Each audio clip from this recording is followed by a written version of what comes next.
Good evening. My name is Nital Jethalal, and I'm the Executive Director of the Institute for Future Food Systems. It's a pleasure to be with you here all this evening. Since tonight's about the power of animals, I wanted to open with a question. What are animals worth alive? In 2019, an IMF economist calculated that a single great whale is worth more than $2 million for the carbon it sequesters, the fisheries it sustains, and the ecotourism it generates. That's up to 20 times more than its value dead. Throughout history, the role of animals has been a subject of deep debate, ensnaring many of the most recognized minds of their times. But 200 years ago, the Industrial Revolution began a process of separation. Mechanized agriculture moved animals out of sight and, for many, out of mind. Today, animals are more embedded in our lives than ever, nowhere more so than in our food systems. Every year, more than 90 billion land animals are slaughtered for food. That's the equivalent of Canada's population being killed every 4 hours, alongside 1 to 2 trillion aquatic animals. This leaves us with a world today where just 4% of mammal biomass is wild. Humans make up about a third, livestock nearly 2/3. This means that 2 out of every 3 mammals on Earth is now a farmed animal. How did we get here? Over the past 60 years, globalization and corporate consolidation created an animal-centric industrial model. Meat production has increased 5-fold since the 1960s, while the human population only doubled in that time frame.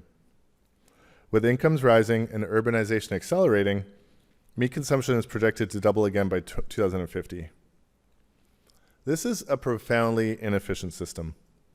The world already grows enough calories to feed everyone, yet vast amounts are funneled into livestock. 2/3 of energy is lost when plants are converted to animal protein. Half of all our habitable land is agricultural, 3/4 of which is devoted to meat, dairy, and eggs, and yet they supply just 18% of our calories. This global food system is also very fragile.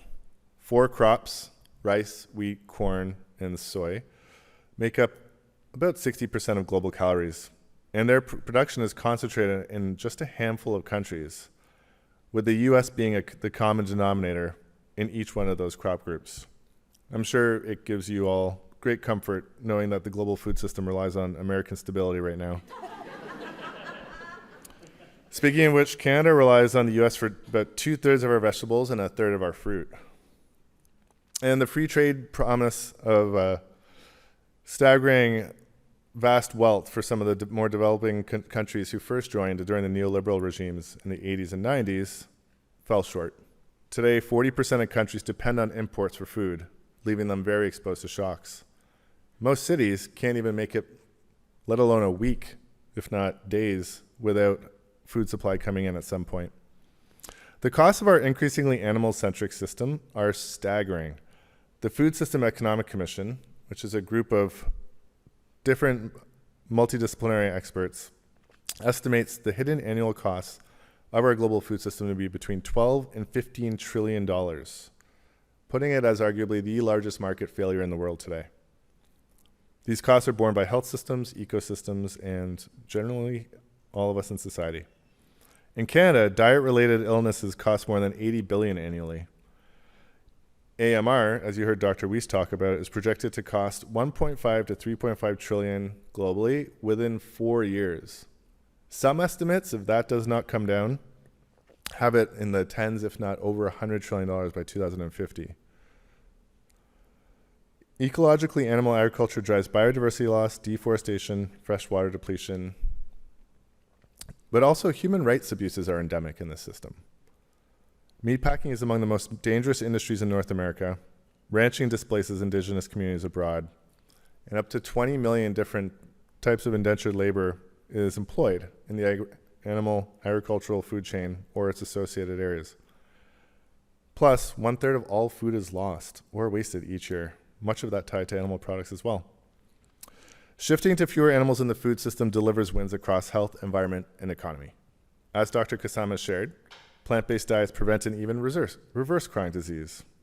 I've seen the results firsthand for the past 30 years through my father's own medical practice.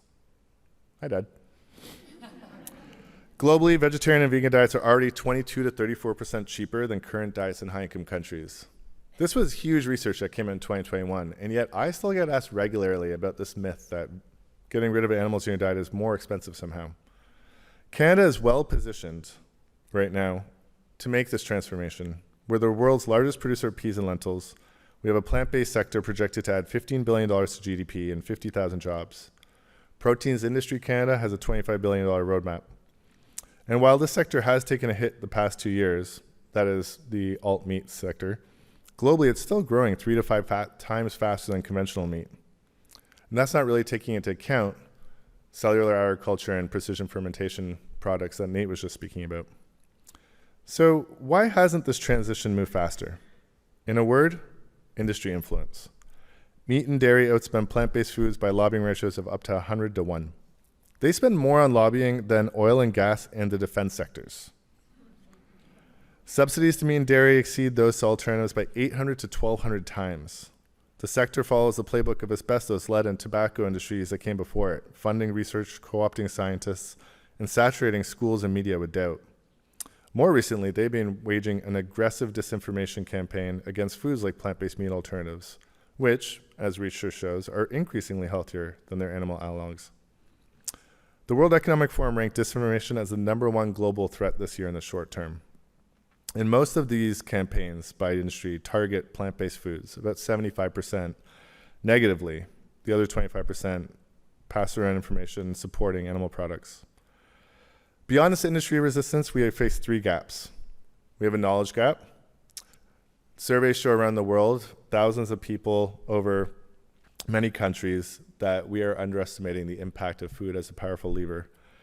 In fact, a VegTO survey found up to a quarter of Torontonians doubt the established links between diet and health. We also have an awareness action gap. Awareness doesn't automatically change behavior unless the environment supports it. And this is where choice architecture comes in. The way options are presented influences decisions. A simple nudge like making the plant-based meal the default on a menu can shift choices without removing freedom. For example, in New York, hospitals now serve 60% of meals as plant-based defaults with 95% satisfaction. And finally, there's fragmented efforts and a coordination gap, both on the government and policy side and within civil society. It's understandable because food is so intersectional, but we do really need to coordinate and work as efficiently as possible. I will leave you with the thoughts of what systemic change is required before what we can all do. Federally, there's a lot of promise in what Canada is doing. We have a national school food program that Nate mentioned. We're updating the infant nutrition guidelines right now for the first time in 10 years. The Public Health Agency of Canada has also launched a preventative healthcare framework that could very well do with more focus on food. Provincially, we can make lifestyle medicine billable, which would be a game changer for the healthcare sector, expand fruit and vegetable prescription programs, and strengthen food and climate curricula free from industry influence. And finally, municipally, we can adopt consumption-based emissions inventories, something that Toronto's actually done. And after doing, we found that food wasn't just 2% of our emissions as initially thought, but 24%, or the leading source. There is no transformation without reskilling labor, and that is a pivotal area that needs to be figured out. Canadian producers are on average 56 years old, and the International Labour Organization has flagged retraining as a top priority globally. We need to figure that out. And targeted basic income is likely going to be needed there too. Finally, individuals matter. What can all of us do?